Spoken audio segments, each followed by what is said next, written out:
नमस्ते सभी को। मैं मनीषा यादव आप सबका स्वागत हिंदी अक्षरांजलि में करती हूँ। रामचंद्रिका की जो कड़ी चल रही थी हमारी, उससे अगला जो वीडियो है, इससे पहले वाला भी जो वीडियो था वो हमने राम राज्य पर बनाया था। अभी आपके अंतिम 2 पद शेष हैं, उनका वीडियो है ये। इसका पहला बिंदु है तृष्णा। तृष्णा में देखो, निसी बासर वस्तु विचार ही कई मुख साँच हिये करुणाधन है। ये क्या कह रहे हैं? निशी मतलब रात्रि को, बासर माने दिन को, वस्तु विचार ही मुख साँच ही करुणादन है। क्या कह रहे हैं यहाँ पर कवि कि मनुष्य जो है वो दिन रात भौतिक वस्तुओं और सुख सुविधाओं को पाने के विचार में डूबा रहता है। उसके मुख पर हमेशा चिंता की लकीरें छाई रहती हैं, जबकि उसे अपने जो हृदय है, मन है, उसमें करुणा के सागर ईश्वर का क्या रखना चाहिए? करुणा के सागर ईश्वर का क्या रखना चाहिए? हृदय में ध्यान रखना चाहिए।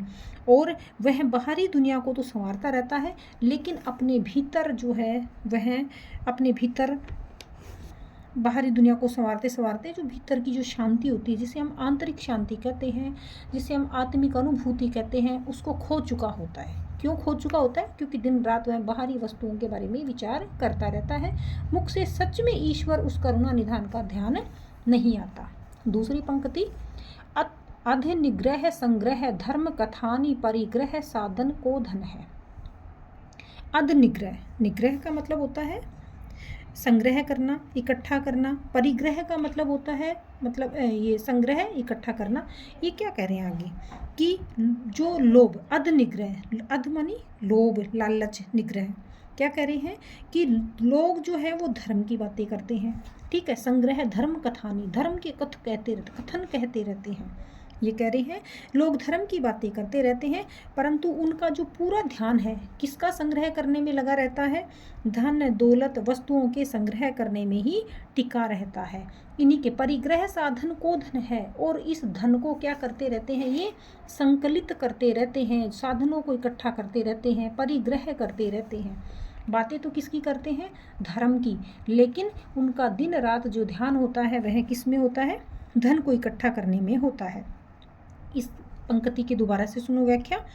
लोग जो हैं वो धर्म की बातें तो करते रहते हैं, परंतु उनका ध्यान धन और मनुष्य वस्तु जो है उनके संग्रह में, परिग्रह, लोभ में, लालच में ही टिका रहता है। तो ये इंद्रियों पर नियंत्रण करने की बात तो पूरे तरीके से क्या हो जाते हैं? भूल जाते हैं। पर असल में सांसारिक साधनों को ही अपना क्या मानने लग जाते हैं? जो है वास्तविक पूंजी मानने लग जाते हैं, तो भ्रम में जीते हैं। तीसरी पंक्ति, कही केशव भीतर जोग जगे अति बाहिर भोजन को तन है। केशवदास कवि कहते हैं, क्या कहते हैं? भीतर जोग जगे। अरे भीतर, असली योग तो क्या है? मन के भीतर जागृत होना चाहिए। जो योग साधना है वो मन के भीतर जागृत होनी चाहिए। परंतु विडंबना क्या बनी हुई है कि मनुष्य का जो पूरा ध्यान है वो केवल शरीर, बाहर शरीर को तन है। केवल भोजन, जो बाहरी जो शरीर को जो भोजन चाहिए, उस शरीर के इस भूख को मिटाने के लिए बाहरी दिखावे के जितने भी भोजन है, अर्थात हम ये कह सकते हैं सांसारिक भोग, विषय, वासनाएं हैं, उन तक मानव जो है वो सीमित हो चुका होता है। और उसका जो शरीर है वह बाहर तो सक्रिय दिखाई देता है हमें, लेकिन वास्तव में उसकी अंतरात्मा क्या हो जाती है? सो चुकी होती है। आगे क्या कहते हैं चौथी लाइन में, मन हाथ सदा जिनके तिनके वन ही घर है, वन ही घर है। देखो, वन ही घर है, वन ही तो क्या बता दिया? घर के समान। घर को क्या बता दिया? वन के समान। तो यहाँ पर वास्तव में जैसा दिख रहा है वैसा है नहीं, विरोध दिख रहा है, परंतु विरोध का आभास मात्र हो रहा है। तो यहाँ पर विरोधाभास अलंकार है। मन हाथ सदा जिनके तिनके। आगे क्या कहते हैं? जिनका अपने मन पर पूरे तरीके से कंट्रोल नहीं है, नियंत्रण नहीं है, उनके लिए स्थान का कोई भी महत्व नहीं रह जाता है। क्योंकि ऐसे व्यक्ति के लिए तो व्यक्ति जो एकांत स्थान यानी वन है वह भी सुखद घर की तरह लगता है, और शोर शराबे से युक्त जो घर है वहाँ पर भी तपोवन की जैसी शांति वह अपने आप को महसूस करके ईश्वरीय साधना कर सकता है। सुख बाहर की दुनिया में नहीं है, बल्कि अपने वश में किए हुए मन के भीतर है। अर्थात हमें क्या करना चाहिए? अपने मन को वश में करना चाहिए और वहीं पर सुख शांति को महसूस करना चाहिए। उसे हमें किसी वन में तलाशने की आवश्यकता नहीं है। इस पद में ये कह रहे हैं संतोष ही क्या है? परम सुख है। और वन ही घर और घर ही वन में कौन सा अलंकार है? विरोधाभास अलंकार का प्रयोग किया गया है। अब ये दूसरा पद अंतिम पद है केशवदास का। फिर रामचंद्रिका में जितने भी आपके पद जो हैं पाठ्यक्रम में लगाए हुए हैं उन सभी का हम अध्ययन पीछे कर चुके हैं। आप यदि हमारे चैनल पर नए हैं तो पीछे की वीडियो को देख करके हम उन्हें पढ़ सकते हैं। अंतिम जो पद दे रखा है वो है सुखद जीवन। पंडित पूत सपूत सुधी, पत्नी पति प्रेम परायण भारी।